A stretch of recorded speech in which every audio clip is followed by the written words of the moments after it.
ओम श्री परमात्मने नमः। ओम श्री गुरुभ्यो नमः। ओम श्री ऋषिभ्यो नमः। ओम सहना भवतु सहनौ भुनक्तु सह वीर्यं करवावहै तेजस्विनावधीतमस्तु मा विद्विषावहै। ओम शांति शांति शांति। सर्वेभ्यो नमः। देववाणी संस्कृतं यूट्यूब चलदृश्यं प्रति भवतां भवतीनां च हार्दं स्वागतम्। आइए मित्रों, अष्टाध्यायी भाष्य प्रथमावृत्ति अष्टमोऽध्यायः प्रथमः पादः कक्षा संख्या षष्ठी। 5 कक्षाएं आपको मैंने पढ़ा दी हैं। आज हम षष्ठी कक्षा को पढ़ेंगे।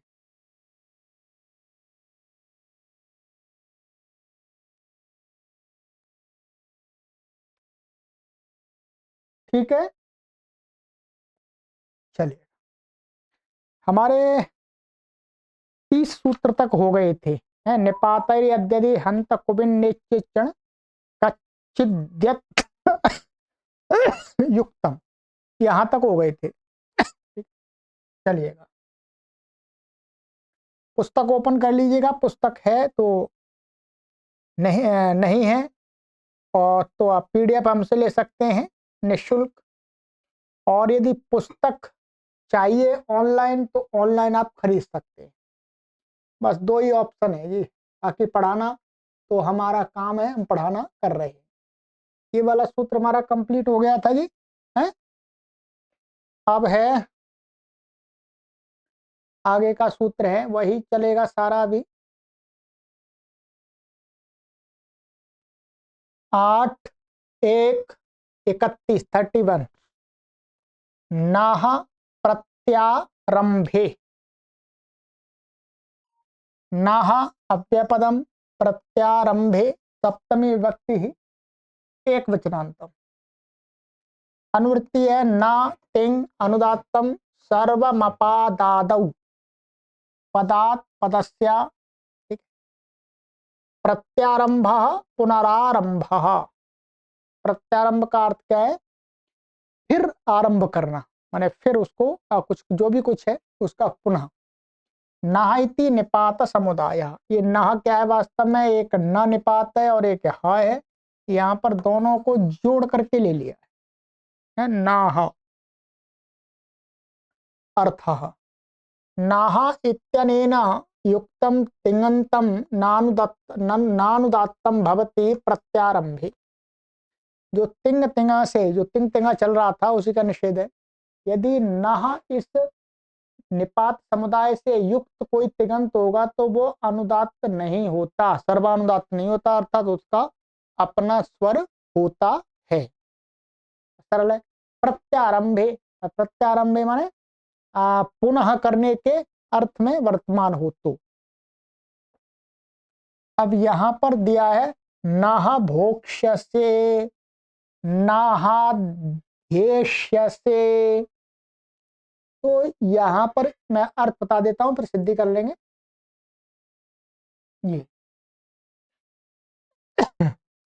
ये है नाह भोक्ष्यसे का अर्थ है खाओ या पढ़ो, माने इसका अर्थ है ऐसी आज्ञा देने के पश्चात, माने किसी ने कहा खाओ अथवा पढ़ो, पहले कहा, अब उसने सामने वाले ने मना कर दिया।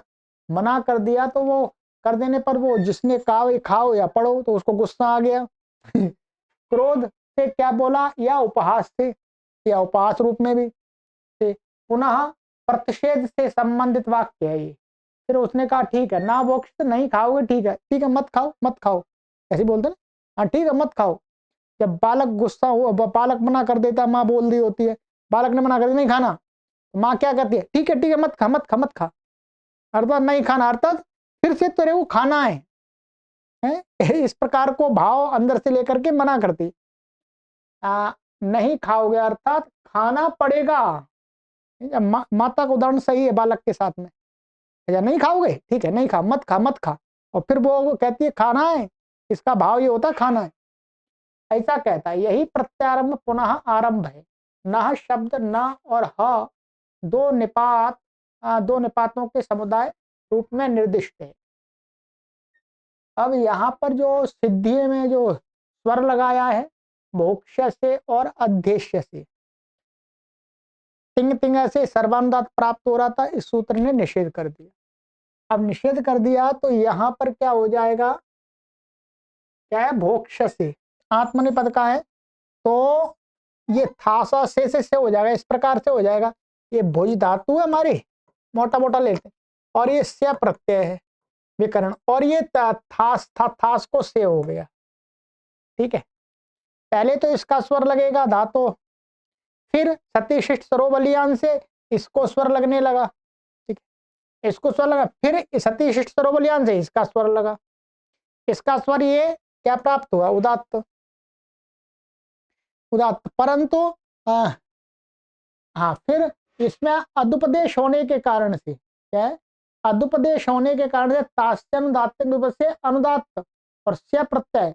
अब क्या हुआ, जो जो एक दूसरा वार्तिक बताया था कि सती शिष्टोपी लस लस सार्धातुक स्वरम न बाधते, उससे क्या हो रहा था, ये वाला बाद में आने पर भी इसके स्वर को रोक नहीं पा रहा था, तो रोक नहीं पा रहा था, उसको रोकने के लिए सूत्र बना दिया ये वाला, तो इससे क्या हो गया, इससे इसको सर्वानुदात्त हो गया, इसको उदात्त हो गया, इसको प्रत्यय स्वर रहेगा, तो फिर बाकी इसमें गुण आदि होकर के भोक्ष्या, तो ये उदात्त हो गया, मध्य अनुदात्तम पदम एक बार उदात्त अनुदात्त स्वरिता। इसी प्रकार से ये वाला है, इसमें ये भोक्ष से मध्युदात्त हो गया आपका, और अध्यस्य से ये भी ऐसा ही है, ठीक, ये भी बिल्कुल ये अदुपदेश हो गया ना, तो अदुपदेश से ये हो जाएगा, तो यहाँ पर भी मध्युदात्त हो गया, और वही बाद में उदात्त अनुदात्त स्वर हो गया है, अनुदात्तम पद में एक बार जब लग गया, तो स्वर हो गया। ठीक है, बस इतना ही है। तिंग तिंगा से सर्वानुदात्त प्राप्त हो रहा था तिगंत का, तो उसका निषेध कर दिया। मुख्य रूप से तो ये बात समझनी है। ठीक है, अब स्वर की प्रक्रिया तो सारी पहले 6वें अध्याय में काफी बताई है। ठीक है, चलिए अभी हम एक फिट सूत्र, इसका जो हमने पीछे भी आपको बात बताई, फिट सूत्र आरंभ करने वाले हैं। ठीक है, फिट सूत्र की कक्षा भी बताएंगे, तो फिट सूत्र से भी आपको सहायता मिलेगी, उसको भी आपको अवश्य पढ़ना है।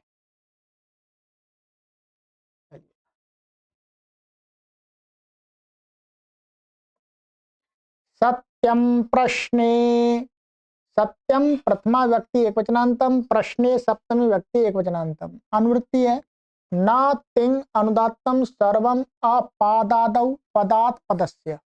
ठीक है, तो कहते हैं सत्यम इत्यनेन युक्तम तिङन्तम नानुदात्तम भवति प्रश्ने सति। कहते हैं सत्यम ये जो पद है, इससे युक्त कोई तिङंत होगा तो वो सर्वानुदात्त नहीं होता है, यदि प्रश्न गम्यमान हो रहा, प्रश्न अर्थ में हो। सत्यम भोक्ष से, सत्यम अध्यक्ष से है, क्या सत्य वास्तव में खाओगे, क्या वास्तव में पढ़ोगे, ऐसा प्रश्न रूप में पूछ रहा है कोई, तो स्वर वही रह गया इसका, वो पूर्व वाला स्वर है, इसमें पद वही है, केवल सत्यम बदल गया है। सत्यम भोक्ष, सचमुच खाओगे क्या, पूछ रहा है सचमुच खाओगे क्या है, सचमुच पढ़ोगे क्या, यही यहाँ पर प्रश्न किया जा रहा है। सिद्धि आपकी हो गई है।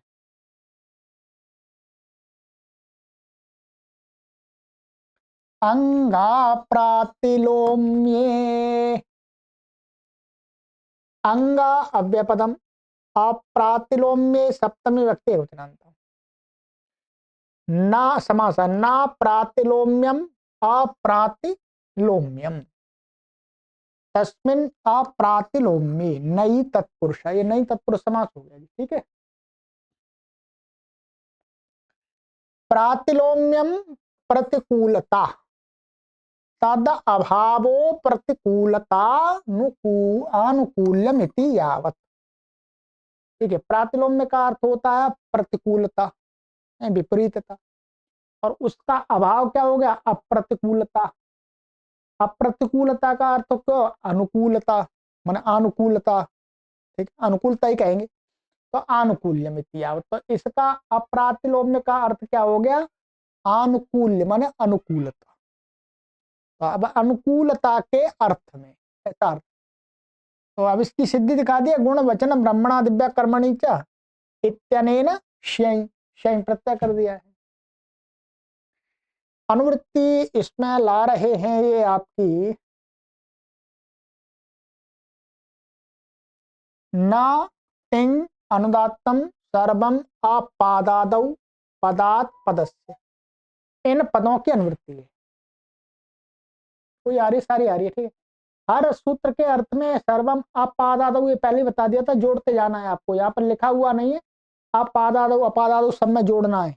ये तो मैंने पिछली कक्षा में बताया था, फिर ध्यान लगा देता हूँ, जो मेरा भी ध्यान नहीं रहता यहाँ पर लिखा नहीं तो। ठीक है। परंतु सबके अर्थ में अपादादौ जोड़ लेना है। अर्थात सूत्र का हम जब अर्थ कहीं घटाएं उदाहरणों में, तो वहां पर क्या देखना है? अपादादौ, पाद के आदि में नहीं हो, तब लगेगा सूत्र। ठीक है। अर्थ अप्रातिलोम्ये गम्यमानेऽङ्गश्चित्यनेन युक्तं तिङन्तं नानुदात्तं भवति। कहते हैं अनुकूलता गम्यमान हो रही हो तो, और अंग शब्द इससे युक्त कोई तिङंत पद हो, और माने आपादादौ पाद के आदि में ना हो, तो ऐसे तिङंत को तिंग तिंग से अनुदात प्राप्त, सर्वानुदात प्राप्त था, वो नहीं होता था, उसका प्रकृति स्वर होता है। आ जाइएगा,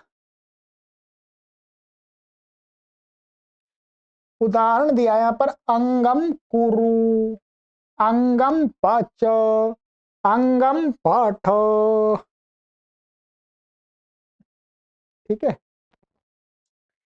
तो अंगम पठ, अंग का अर्थ अर्थात हाँ, हाँ अर्थ में, हाँ तुम करो। तो अंग शब्द यहाँ पर हाँ अर्थ में है। ठीक है। हाँ हाँ ठीक है, ठीक है भाई, करो, खाओ, पचाओ, पकाओ, पढ़ो पढ़ो। तो अब इसका स्वर देख लेते हैं। स्वर वैसे आ गया था 6वें अध्याय में, फिर भी देख लेते हैं। यहाँ पर क्या है? ये कुरु अंत उदात्त है, पच आदि उदात्त है, पठ आदि उदात्त है। लिखा हुआ है सारा, फिर भी बता देता। यहाँ पर क्या है? ये क्री धातु है जी, और ये उ विकर्ण आ गया है, और यहाँ पर कुरु लोट है, तो ये सिप आ गया है। सिप को क्या हो गया है? ही हो गया है। ठीक है जी। अब इसका जो स्वर लगाएंगे, स्वर लगाएंगे तो क्या स्वर लगेगा? देखिए, क्री का स्वर पहले लगेगा, धातु अंतुदात्त है, फिर सिप का स्वर आ गया, ये तो पित है, तो अनुदात्त सुपित अनुदात्त हो जाएगा अपने आप। फिर उ क्या है? प्रत्यय स्वर से आद्वात से, आदिदात माने उदात्त है, ये हो गया। अब ये हो गया कुरु की सिद्धि यहाँ पर इन्होंने बताई है। ठीक है। उतश्च प्रत्यया दसंयोग पूर्वात, वह जो हमने यहाँ पर पढ़ा था, ये 6-4, ये उतश्च प्रत्यया दसंयोग पूर्वात, यहां पर क्या हो गया? इसको ये तो ही हो गया था, ही वास्तव में अनुदात्त है, तो इसको लुक हो गया है। उतश्च प्रत्यया दसंयोग पूर्वात से ही का लुक हो गया। अब ये क्री यहाँ पर गुण आदि हो जाएगा, उत्व आदि हो जाएगा, यहाँ पर वहीं पर उत आदि जो सूत्र है, तो कुरु ये उदात्त हो गया, तो कुरु शब्द क्या? अनुदात्त बन गया।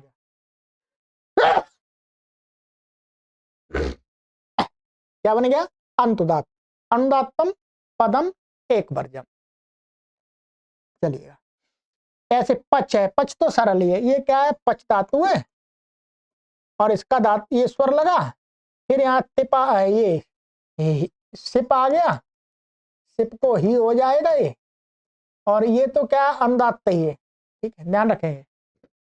ये अपित हो गया, अपित होने से अपित के कार्य हो जाएंगे, ठीक है, क्या अपित के काम हो जाएंगे, पर ये क्या अनुदात्त ही रहेगा, अनुदात्त सुपित हो, ध्यान रखें, ठीक है।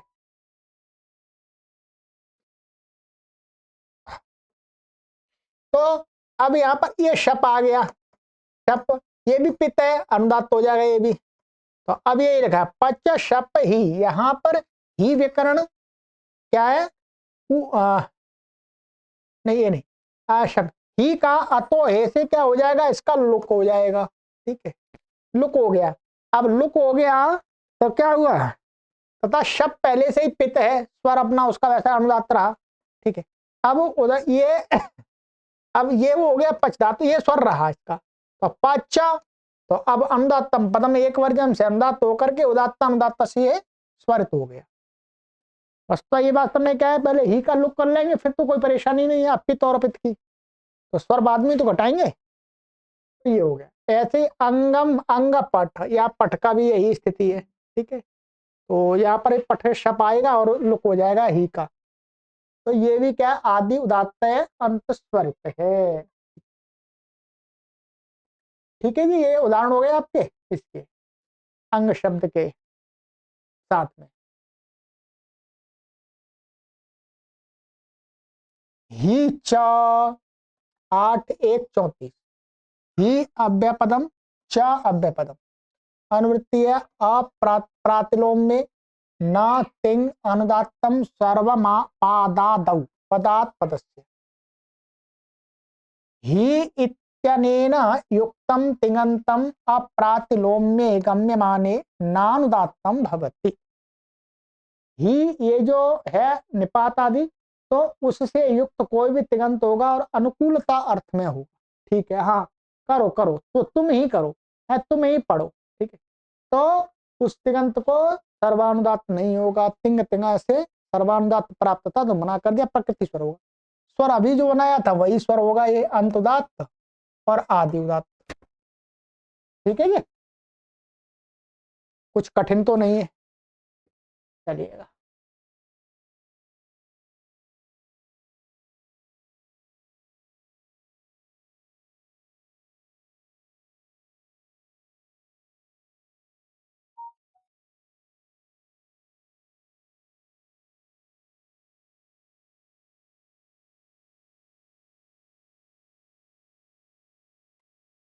छंदस्यानेकमपि साकांक्षम, छंदसी सप्तमी व्यक्ति एकवचनांतम, अनेकम प्रथमा व्यक्ति एकवचनांतम, अपि अव्यपदम, साकांक्षम प्रथमा व्यक्ति एकवचन, ठीक है।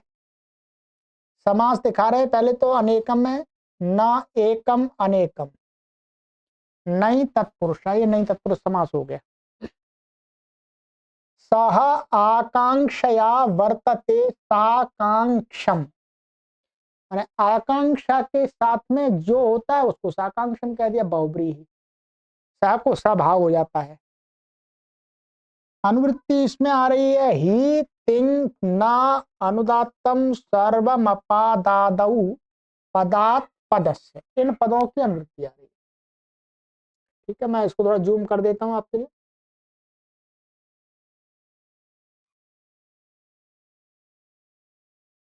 अर्थ ही युक्तम साकांक्षम तिङन्तम अनेकमपि नानुदात्तम भवति, अपि ग्रहणात् एकमपि क्वचिद न भवति छंदसी विषये, कदाचिद एकम कदाचित अनेकम इत्यर्थ।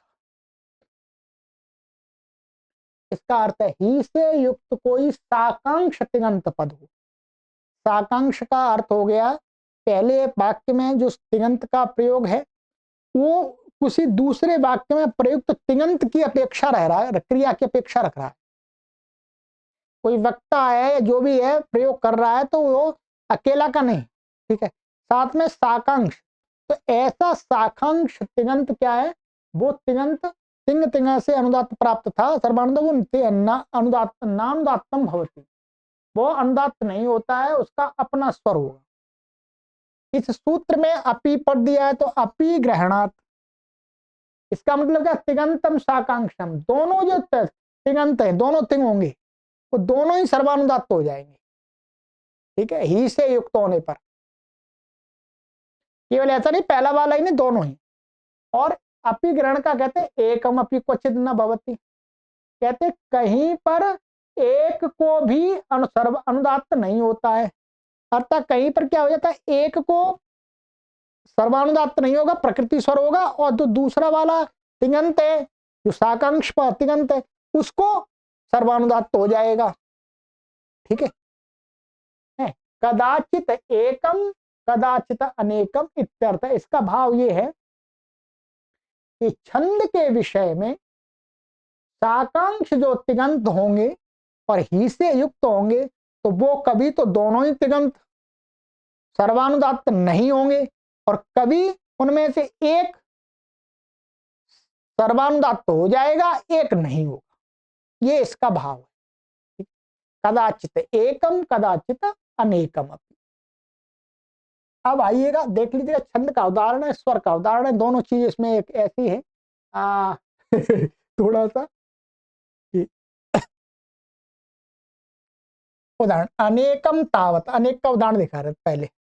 अनृतम ही मत्तो वदति पापमा एनम विपुनाति, अनृतम ही मत्तो वदति, जो झूठा व्यक्ति, वो मत्त माने शराब पिया हुआ व्यक्ति झूठ बोलता है, और इसलिए वो पापमा एनम विपुनाति, जो मत्त है, जो मत्तता है उसकी, वो पाप रूपी है, वो इसको विपुनाति में पाप नहीं लगने देती। इसका अर्थ ऐसा किया है, यहाँ देखिएगा, इसको नीचे देख लेते हैं। अच्छा, और देखें, एकमपि अग्निर्हि अग्ने उदजायत तमिंद्रो अनुदजायत अयाह्यग्ने जनिष्ठा गर्भात् सा वा अपश्यत जनितारमग्रे, 33 संहिता का है। ठीक है,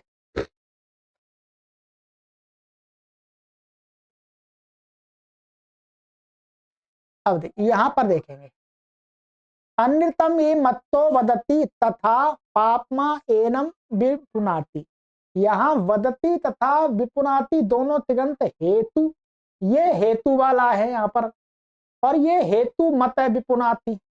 हेतु मत का अर्थ है फल, पीछे आया था हेतु, हेतु मैं लिंग लकार होता है, तो क्या हेतु हेतु मद्भाव माने हेतु, और हेतु मद्भाव ने फल होने से साकांक्ष है।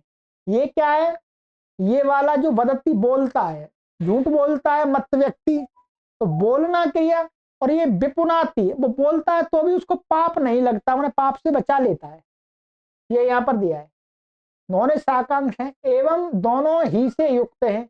हेतु है क्योंकि मत माने पागल व्यक्ति झूठ बोलता है, अतः पापमा मन मत्तपन उसको शुद्ध कर देता है, अर्थात मत्तता के कारण अनृतता का दोष का भागी नहीं होता। तो यहाँ पर मत्त का अर्थ इन्होंने ये भी ले लिया है, पागल कह दिया इन्होंने। ठीक है, अथवा शराबी भी पागल ही हो जाता है, उसका कोई विवेक शक्ति काम तो नहीं करती, परंतु शराब पी करके कोई यदि झूठ बोलेगा तो पाप तो लगना चाहिए मेरे हिसाब से। और पागल व्यक्ति भी झूठ बोल रहा है तो वैसे तो पाप लग ही रहा है, वो पागल ही बेचारा, वो तो फल भोग ही रहा है।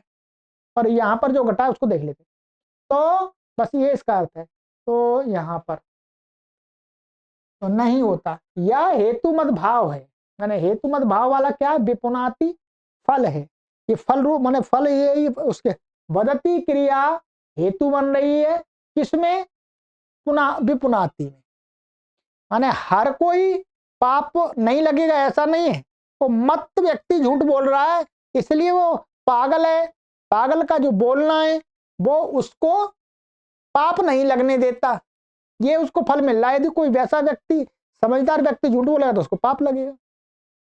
तो ये तो पहला वाला जो क्रिया है ये तो हेतु बता रही है, और ये उसका फल मिल रहा है विपुनाति। ठीक है, अब देखिएगा, तो अब यहां पर इन्होंने कहा यहाँ दोनों साकांक्ष तिङंतों को अनुदात्त नहीं होता, अतः वदति पचती के समान आदि उदात्त है। तो ये वदति और पचती क्या है, इनका अपना प्रकृति स्वर आदि उदात्त है,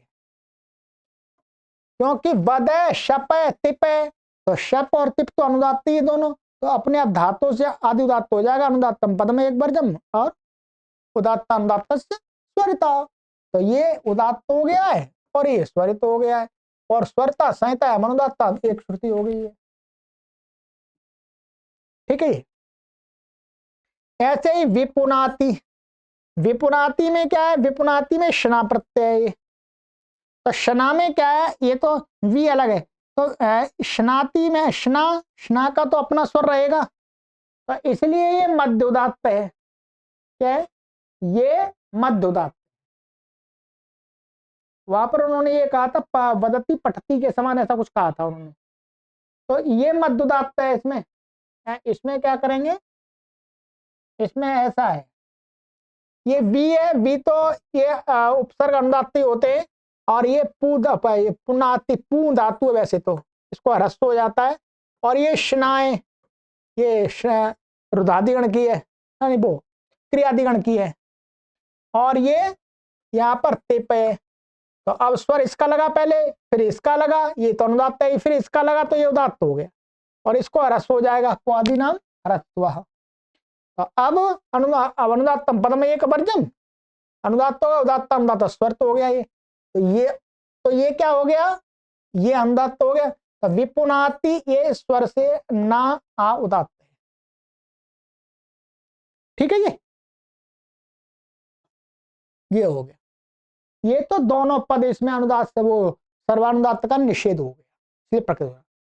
अब एकमपि एक, अग्निर ही अग्रे उदाजायत तमिंद्रो अनुदजायत, ध्यान रखिए, यहां पर क्या है, इस वाले पद में ये मुख्य रूप से क्रियापद क्या है, अजायत, उदय अलग अजायत, और दूसरा क्रियापद है ये वाला अजायत, क्या है अजायत, तो क्या अनु उद और अजायत, तो हमें तो क्रिया तिगंत देखना है।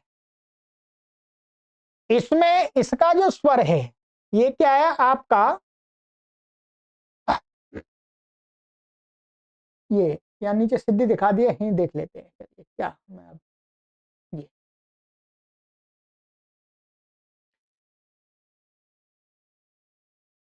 ये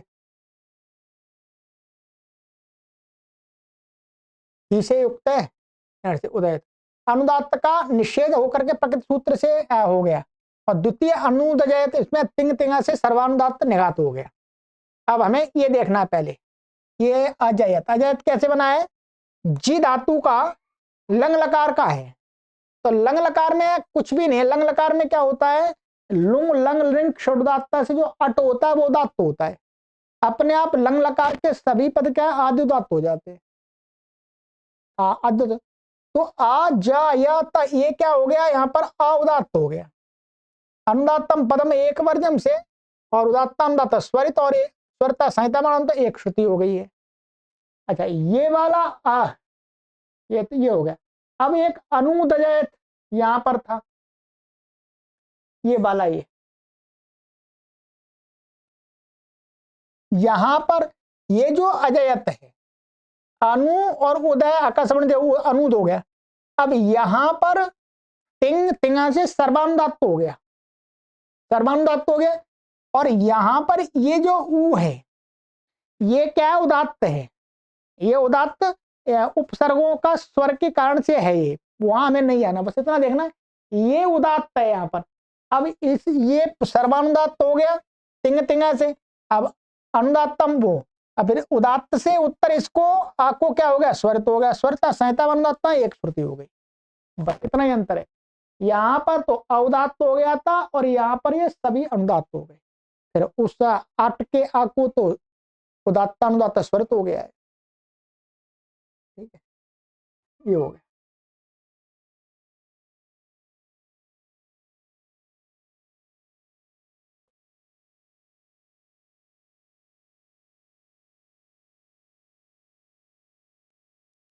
आइएगा,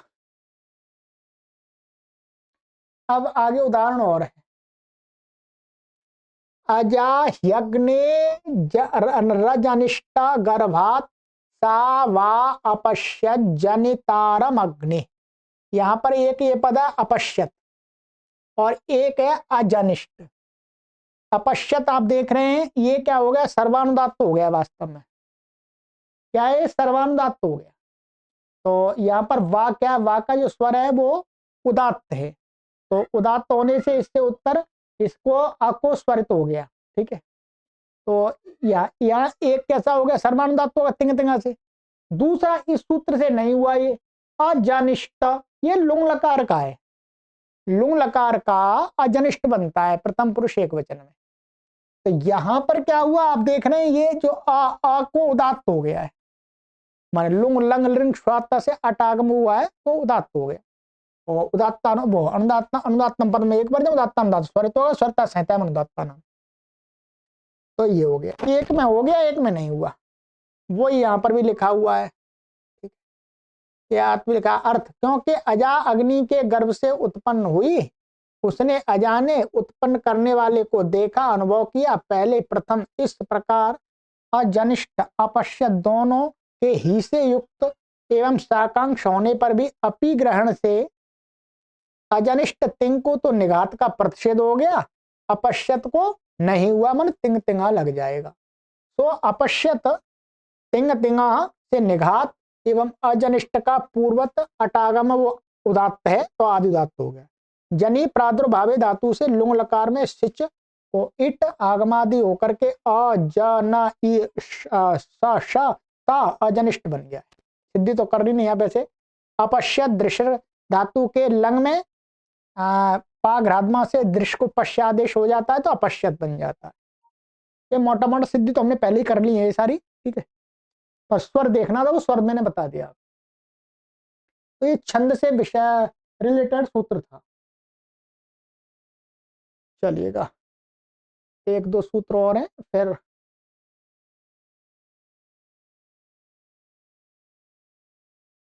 यावद्यथाभ्याम तृतीय भक्ति द्विवचनांतम समास यावत् च यथा च यावद्यथे ताभ्याम यावद्यथाभ्याम। ठीक है, इतरेतर योग द्वंद्व अनुवृत्तीय तिंग न अनुव्रात्तम सर्व पादादौ पदात् पदस्य अर्थ यावत् यथा इत्येताभ्याम युक्तम तिङन्तम नानुदात्तम भवति। यानी यावत और यथा ये जो दो हैं अव्यय वास्तव में, इनसे युक्त कोई भी तिङंत होगा वो अनुदात्त नहीं होता, अर्थात तिंग तिंगा नहीं लगता है। यावत का बता दें, यावत भूंगते। ठीक, तो भूंगते की सिद्धि हमने पहले कराई। भूंगते शब्द क्या अंत उदात्त है, तो इसका प्रकृति स्वर हो गया, तिंग तिंगा नहीं लगा। यथा भूंगते ये भी वो बात है यथा के। यावत अदीते, अदीते की सिद्धि भी हमने करा दी थी पिछली कक्षा में, तो अदीते भी क्या अंत उदात्त है। ठीक है, और प्रत्यय स्वर से। और यथा अदीते भी अंत। देवदत्ता पचति पचति आदि उदात्त भी बताया था, और देवदत्ता पचती है भी आदि उदात्त है। यथा का यहाँ पर योग हो गया, यहाँ पर यावत का योग हो गया, ये दिखा दिया है और कोई विशेष इसमें नहीं। ठीक है, स्वर सिद्धि यहाँ पर 8:1:30 में दिखाई थी भूंगते आदि।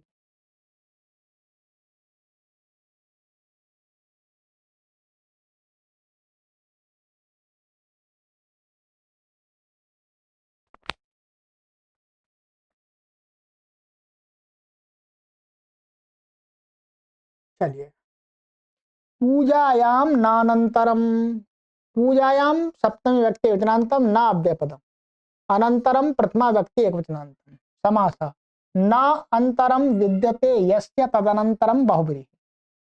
अंतर माने व्यवधान, माने अव्यवधान हो गया अर्थ। अनुवृत्ति है यावद यथाभ्याम तिंग न अनुदात्तम सर्वम अपादादौ पदात् पदस्य अर्थ यावत् यथा इत्येताभ्याम युक्तम अनंतरम तिङन्तम पूजायाम विषये नानुदात्तम न भवति अर्थात अनुदात्तमेव भवति। यहाँ पर ना एक और आ गया, ऊपर से एक ना चल ही रहा था। तो क्या है वास्तव में, निषेध का निषेध करने से क्या है, तिंग तिंगा की प्राप्ति करा दी। ठीक, यावत और यथा इन दोनों से युक्त व्यवधान रहित कोई तिङंत होगा, माने इनके एकदम अनंतर, और पूजा का विषय होगा, तो नानुदात्तम, जो तिगंत है वो क्या है, ना अनुदात्तम न भवति। ना अनुदात्तम भवति का अर्थ क्या है, माने प्रकृतिश्वर होता है और फिर प्रकृतिश्वर नहीं होता है, अर्थात सर्वानुदात्त हो जाता है, अर्थात अनुदात्तमेव भवति, अर्थात तिंग तिंगा लग ही जाता है। ठीक है, ऊपर वाले सूत्र से जो निषेध प्राप्त था सर्वानुदात्त का, उसको इस पूजा अर्थ में और अनंतर तिगंत को करा दिया मुख्य रूप से। यावत पचती शोभनम, अब ये यावत के अनंतर आ गया, तो पचती को तिंग तिंगा लग गया, सर्वानुदात्त हो गया, कुछ नहीं, आप स्वर सर्वानुदात्त होगा तिंग तिंगा से। यावत करोति चारु, तो ये भी करोति है यावत के योग, तो ये सर्वानुदात्त होगा तिंग तिंगा। यथा पचति शोभनम, यथा करोति शोभनम, तो सर्वानुदात्त हो गए, और कुछ विशेष नहीं है। ठीक है, चलेगा। आगे पीडीएफ नहीं है, इसलिए अगली कक्षा में ही पढ़ाऊंगा, वैसे कक्षा का समय थोड़ा ही बचा हुआ है, तो पीडीएफ नहीं है। ये आगे वाला सूत्र भी इसी सूत्र से जुड़ा हुआ है। ठीक है, 38 तक जाएगा। वैसे तो आप कहें तो मैं इसको, कोई नहीं, अगली पुस्तक में पुस्तक की पीडीएफ बना के पढ़ा दूंगा। पढ़ाने को तो इसमें ऐसा कुछ विशेष नहीं है। ये चलिए पुस्तक में दिखेगा ठीक से। ठीक है, तो चलिए आज इतना ही करते हैं। अपने मित्रों को भी आप इन कक्षाओं को शेयर करते रहें मित्रों, बार बार हम आपसे कह रहे हैं, बहुत परिश्रम से हम ये कार्य कर रहे हैं और आप सभी का आर्थिक सहयोग मिल रहा है तब कर पा रहे हैं, तो इसका लाभ अधिक से अधिक लोगों को मिलना चाहिए। और देववाणी संस्कृतम चैनल से भी आप संस्कृत भाषा के प्रचार प्रसार के लिए लोगों को जोड़ें। ठीक है, जोड़ें, कोई पैसा तो नहीं लग रहा लोगों से या किसी से फीस ली जा रही है, नहीं, आप आइएगा, पढ़िएगा, स्वागत है आपका। चलिए, सर्वेभ्यो नमः।